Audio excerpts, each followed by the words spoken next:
After weeks of escalating conflict, the United States and Iran have agreed to a ceasefire. But here's the truth. This is not peace.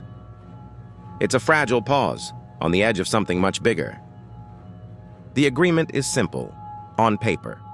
A 2-week halt in major attacks, a partial reopening of the Strait of Hormuz, negotiations toward a longer deal. But even experts say the details are unclear, and the timeline is uncertain. In fact, fighting and strikes have reportedly continued even after the announcement. Within hours of the deal, accusations began. Iran claimed violations. The U.S. denied wrongdoing. Meanwhile, regional strikes continued. Some conflicts, like fighting in Lebanon, are not even clearly covered by the agreement. So is this really a ceasefire, or just a partial pause? Here's the core problem. Both sides are talking about peace, but they mean different things. The U.S. view, temporary de-escalation, time to negotiate, strategic reset. Iran's view, conditions must be met, sanctions must end, security must be guaranteed. These aren't small differences, they're fundamental disagreements. At the center of the ceasefire is one critical location, the Strait of Hormuz.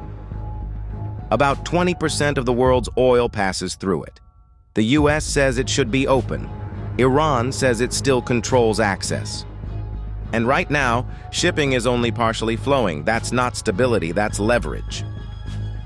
This isn't just a U.S.-Iran issue. Other players include Israel, Gulf states, regional militias. Some are still actively fighting, which means even if the U.S. and Iran pause, the region doesn't. Peace between two countries doesn't stop a regional war. So why agree to a ceasefire now? Because pressure reached a breaking point.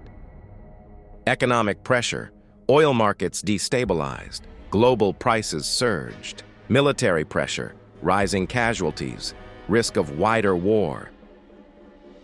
Political pressure, international calls for de-escalation. Even the European Union pushed for a longer-term peace deal. Markets reacted immediately, stocks surged, oil prices dropped because investors believe war might slow down. But reality is more fragile. Infrastructure is damaged, trust is low, and tensions remain high. Markets move fast, peace moves slow. The biggest weakness of this ceasefire: trust. Iran has warned it may abandon talks if violations continue. The U.S. says it's ready to respond if attacked.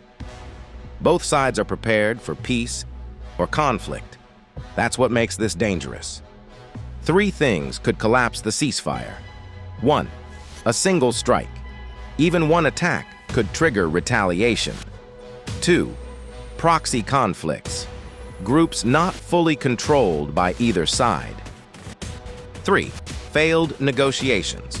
If talks stall, violence may resume, and all 3 risks are already present. Negotiations are expected to continue, possibly mediated by regional powers. The goal? A longer-term agreement. But that requires concessions, guarantees, compromise. And right now, none of those are guaranteed. Inside this ceasefire, there is no real peace, only pressure, only strategy, and only time, before the next decision changes everything. For more deep geopolitical breakdowns, subscribe and stay informed.